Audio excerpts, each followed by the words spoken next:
All right, American Lit class, we are jumping back in to Romanticism, and sorry if I'm not looking at the camera, but we'll go from there. To refresh, and I will make sure that this gets shared again in the Google Classroom if I haven't already. When we look at the characteristics of Romanticism, remember this is a time where after the Revolution, we've got our westward expansion, okay? We've got these bright, wonderful vistas. Everyone go see the beauty of nature. You know, hop on that Oregon Trail, expand westward. Let's get us some more states, things like that. So because of that, that's one of the factors that influences this move to Romanticism. Okay, when we are talking about Romanticism, we're seeing more poetry, we're seeing short stories, some essays, some novels. Again, keep in mind, previously we were really looking at like pamphlets and short tracts that were just to try and convince people with our rhetoric to join the American Revolution. So, if you remember when we were looking at a Romanticism, we had kind of like the two different areas, if you will. We had that essential question of, is man inherently good or inherently bad? And what we did is we spent the first part looking at those authors, Ralph Waldo Emerson and Thoreau, who, David Thoreau, who they answered the question is like, Henry David Thoreau, my bad. Ralph Waldo Emerson and Henry David Thoreau. Their belief was that man is inherently good. Doesn't mean they always make the best choices, but still inherently good. And you know, Emerson, we read the selection for him on Selfreliance, which was that big push of be yourself.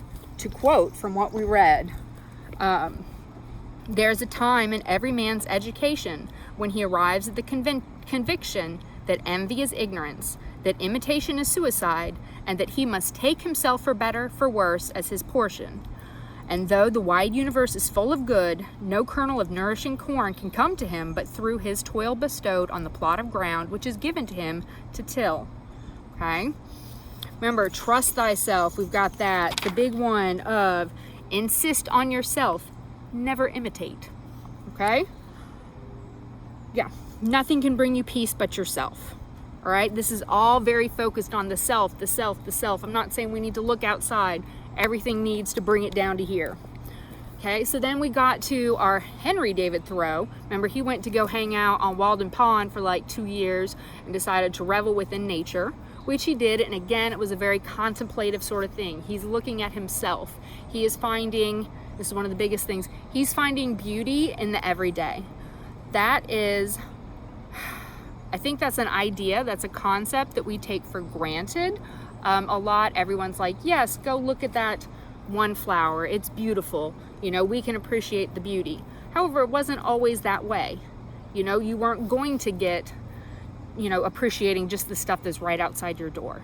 Okay? Thoreau, he did that.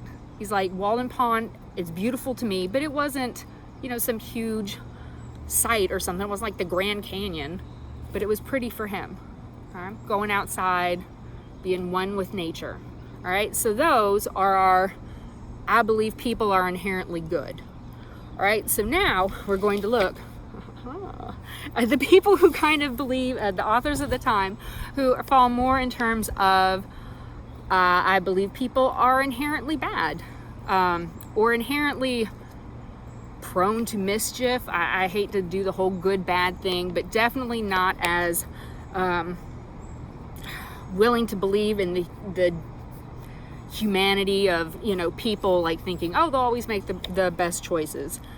So some of the major writers during this period would be oh my goodness, blanking where are my notes. Nathaniel Hawthorne was a big one. We're not going to read the Scarlet Letter because I don't want to read the Scarlet Letter, but that is very much believing in the darkness of human nature. Herman Melville is another one. Okay, we're not going to be reading any Herman Melville because none of us is going to be reading Moby Dick or any of that stuff. But the one that we definitely will be reading some is Poe, Edgar Allan Poe, because I love him so much. His life was deliciously morbid in a way. So what we are going to do is I am gonna let y'all learn. I'm gonna give you some resources to have you guys learn some more of the backstory of Poe, what his life was like. I am going to do a video of reading Annabel Lee, which is one of my favorite poems of all time and is written by Poe.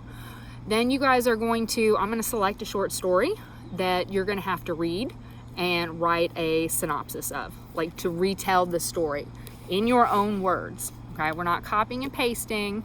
I want you to retell the story.